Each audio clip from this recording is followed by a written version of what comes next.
Hello, everyone. It is great to be here with my peers from the CAIO circle for a fireside chat on such a timely and exciting topic, the workforce of the future with AI. First, let me introduce myself and I let my peers introduce after me. I'm Mohan Menon. I work at USA, a financial services company that proudly serves the military community. I've been with USA for over 19 years now. And for the past 1 year, I've been with the CAIO circle community, which is incredible. And most of my career has been in the data space. And in recent years, I've been diving deeper into AI. And honestly, I'm enjoying every little bit of the journey. I always believed that you cannot have an intelligent workforce without an intelligent data foundation. So, having spent nearly 20 years seeing how data drives decision making, I'm now focused on how AI acts as the connective tissue that turns the data into actual human productivity. Sudhin, over to you. Thank you, Mohan. Hey, I'm Sudhin Varghese. I am a distinguished principal AI engineer with Sagent Lending, involved with the AI platform for Dara, their flagship mortgage product. Prior to that, I was working with Rocket Mortgage through Mr. Cooper for almost a decade, where I was involved in, started with the digital transformation all the way through their AI implementation of docs called Pyro. And overall, I have around like 23 years of experience in the technology space. Um, and for the last 1 year, I'm also involved with CAO as a voluntary advisory board member. And I'm really thanks CAO for this opportunity to be part of this fireside chat. Yeah, over to you, Archana. Thank you, Sudhin. I'm Archana. I work as an AI practice director at Jacob Solutions, and my role in the company is to be AI governance related and bring AI framework and risk management into the organization. And it's been a fun journey seeing both sides of the coin, right? How can AI be an accelerator, and also how can we do it responsibly? So today, as we talk about AI in the workforce, it's pretty close to my heart. So I'm very excited for this conversation. Thank you, Mohan. Thank you both. Thank you both.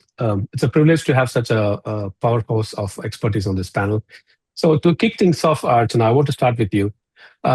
If you can help us set the historical context, right? So we have seen massive waves of automations before, right? We have seen the steam engine, the assembly, the internet, but this era feels fundamentally different. So from your perspective, how is the age of AI unique compared to previous industrial revolutions, right? And why do you think there's such a concentrated level of concern about job security and the workforce this time around? Yeah, it's a very pertinent question. So I guess I feel like, just like you mentioned, Mohan, right? This is one of the fifth industrial revolution, as they say, right? The AI revolution.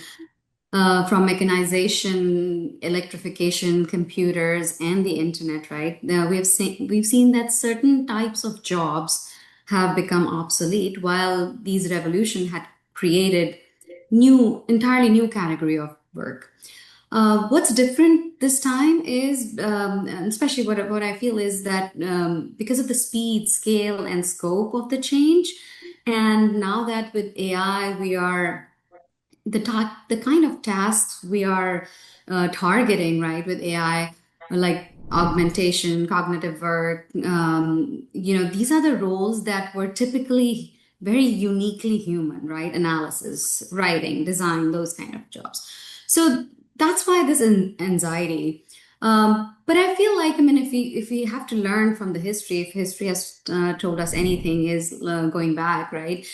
If with all of these revolutions, as we've seen, our economies have adapted, these new roles have emerged, the productivity is still increased, the humans were still pretty much the part of the value chain, right? So I feel like the opportunity really lies in learning to work alongside AI, yeah, using it as a tool to amplify our human creativity, our judgment, and the impact that we create, versus thinking of it as a replacer. I often use this line, AI will, somebody else said it, I've just repeated. AI will not replace you, but a human with an AI knowledge may do. So I guess with that thought, I will end this note. But Sudhina, I have a question for you. Since we're talking about replacement, right? How do you think this immediate fear can be eliminated, right? How do we effectively shift the organizational narrative from AI as a replacer to AI as a human empowerer? What are your thoughts on that? Yeah, I mean, that's an interesting question, primarily because, if you look at the stories or the stats everywhere, right, you'll notice that AI is replacing jobs here. I mean, layoffs are happening in these companies because of AI, and there's a lot of, fear-mongering that is happening primarily from the news outlets. And they are there for a different purpose. But if you look at inside stories, like I've actually seen very lot of examples wherein AI has actually freed up somebody's time to do some more high value work from what they were doing. For example, I've known financial analysts, like one who I've worked in the past. They stopped spending a lot of time doing a lot of reconciliation of different spreadsheets, and they actually built something using AI. And they are spending a lot of their time to actually take the insights from there and to work on the next steps with their business leaders. I know product managers who usually had a lot of time to, from an ideation until they reach out to the technology team, they had to go through a lot of iterations of different things. But now they are able to come up with their prototypes much quickly so that they can then partner with the design team and the technology team to come up with a solution. A specific one more interesting use case was there is a nonprofit that I was involved with. There are multiple technologies there they were using. They were like having different form companies tools that were using for forms, for invites, for reconciliation of their treasurer reports, and finally, checking in, checking out people during the events. What they eventually did is they vibe coded with Claude a tool, like they call it the 360. I'm not calling that organization name, but they call the tool the 360, which is like a one-stop shop for all its members. So what we have noticed is like it is actually letting people to focus on much important work than like doing like a minimal things that they are much lower value. Another thing is, I think everybody in general, we should stop using the word automation and start using amplification, because these words shape culture faster than memos. And AI in general is actually letting people to amplify what they've been doing and not replacing them eventually, right? I mean, their role may be replaced in some companies, but the career as such is actually getting amplified, and we're noticing that people are able to do much bigger things than they were doing than before. And one other thing is like when fear usually lives when you live in the abstract. So it's so to encourage people to actually get their hands wet with AI much early, then they'll actually see that it's enhancing and it's not replacing, and their judgment also towards that will change. And most importantly, any leadership teams should be the first adopters, because when the top level of the C-suite people starts using AI in their workflows, it signals about an elevation and not elimination, and they'll see that this actually even creates new jobs actually. Yeah. Actually, you know what? When I say new jobs, I have a question for you, Archana. Like, I mean, history shows technology creates new jobs, right? While making others obsolete. And you also talked about the different industrial revolution era as well earlier. So, what new AI native roles do you think we can anticipate that will become mainstream in the next 3 to 5 years? Yeah, that's a $1 trillion question, I would say, because everybody's asking that. In the next 3 to 5 years, I anticipate many AI native roles becoming mainstream. AI product manager, prompt engineer, right? These are some roles we're already seeing, right, in the organizations. The new ones I can see is AI orchestrator or agent operator. I'm somebody who designs and manage interconnected AI agents, right, and can execute these complex workflows and business workflows. So just the orchestrator of these agents, right? Model validator, because obviously there are tools to do that as well, but bringing like human in the loop, right? Experts who can rigorously like test AI models for technical accuracy, performance stability, reliability, especially before it goes into production, right? A lot of this may probably can be done, in a dev or a UAT environment by another agent, right? But when you're pushing it to production, right, that's role still going to be there. knowledge engineer, right? Somebody who curates the knowledge or translate the organizational data into what's called machine understandable format, right? So that you get the best out of the RAG or your LLM context. Another one that I can think of is like on the ethics side, right? AI ethicist, right? That those kind of roles, almost like guardians of responsible AI or system, right? They're the ones who talk about focusing on mitigating bias, ensuring fairness, right? Those type of things. One more that comes to mind is decision engineer. Somebody who can combine the data science and behavioral science to optimize how AI insights are used and how can we, for more automated decision making. So these are some that immediately come to mind. Um, I want to shift the topic a little bit. And Mohan, this may be for you with your experience in the working in a regulatory environment, right? How should regulators and policymakers support a smooth transition to a AI-driven labor market? Do you have any thoughts on that? Sure. That's an important, very important question, Archana.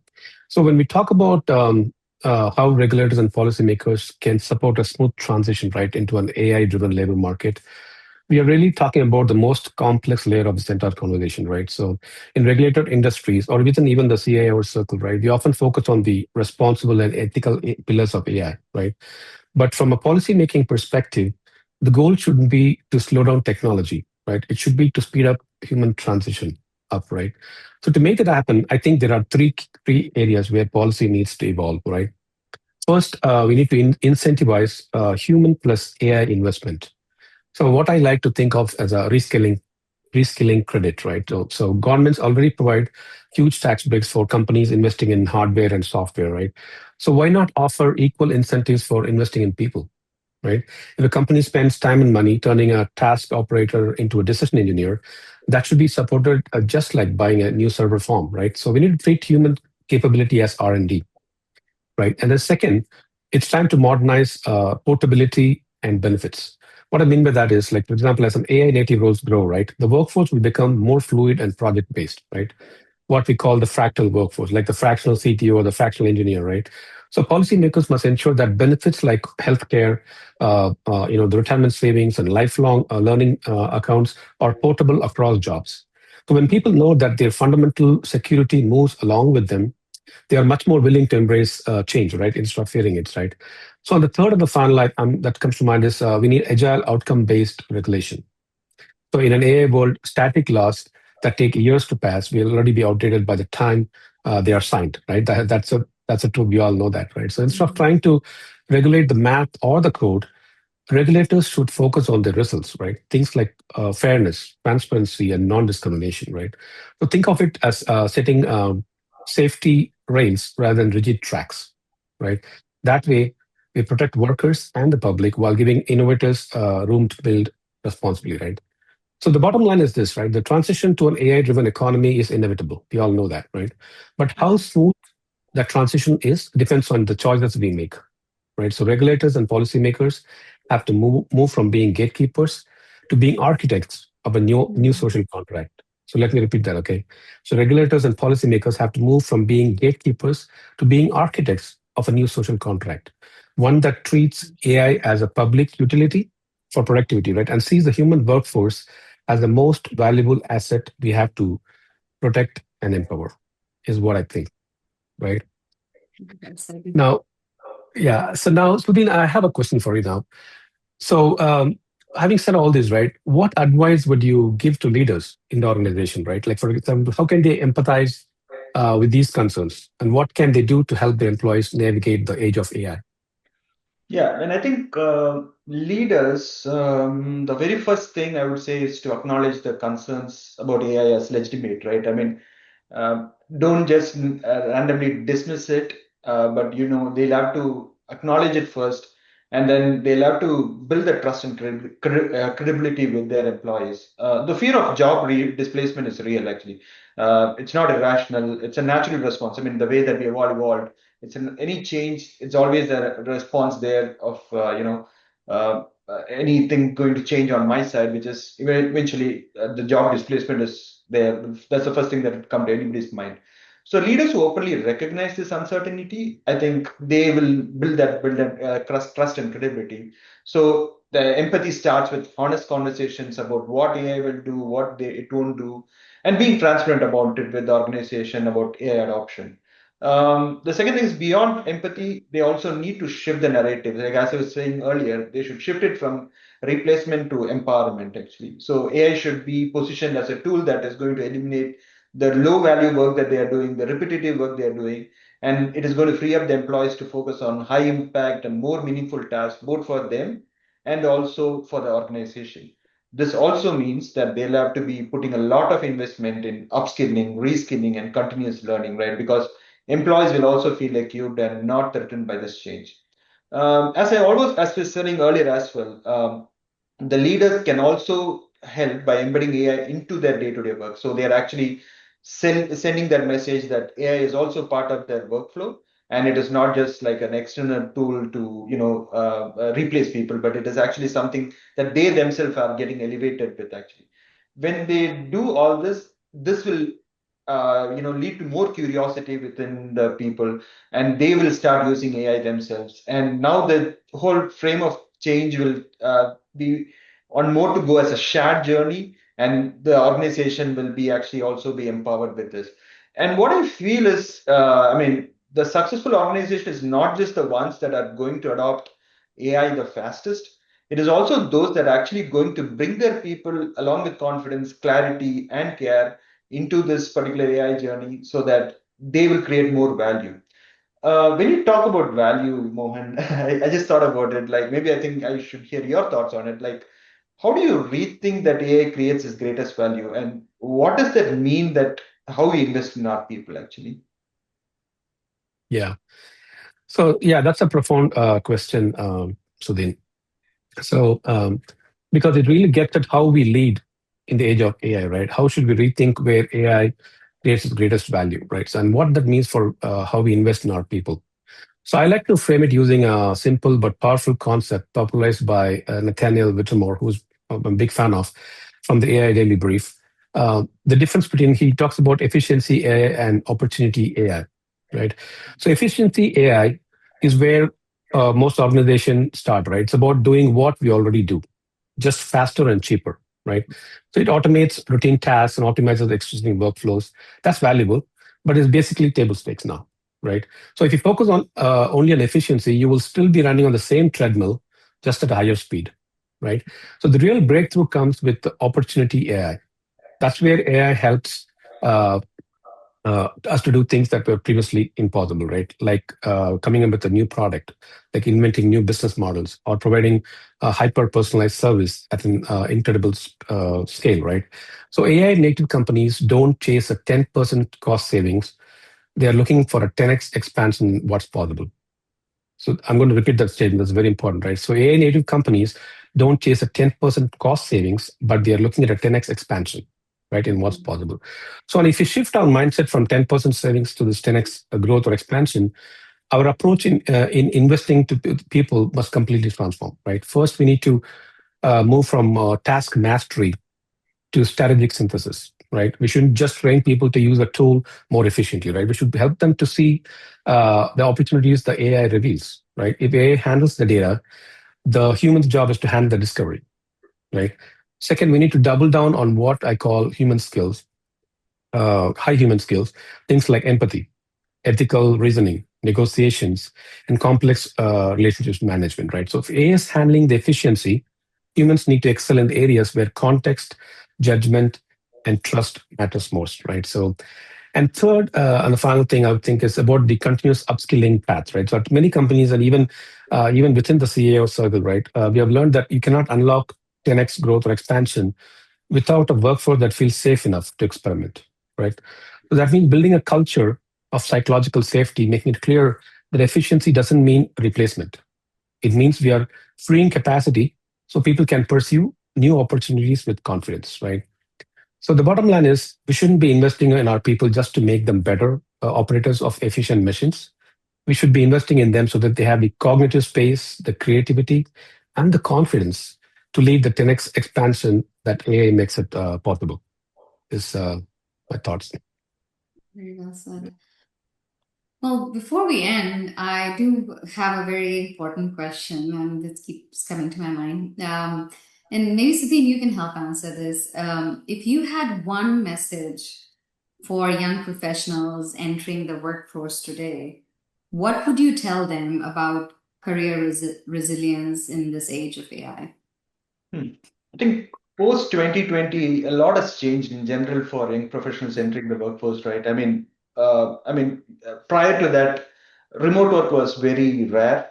Mhm. Most of it was like we all will be in office together, and you actually start getting mentorship, even though not directly, you'll get indirectly. It might be in the coffee room, it might be in the hallway talks. There's a lot of things that used to happen, but now with remote work itself, there's a challenge for young professionals.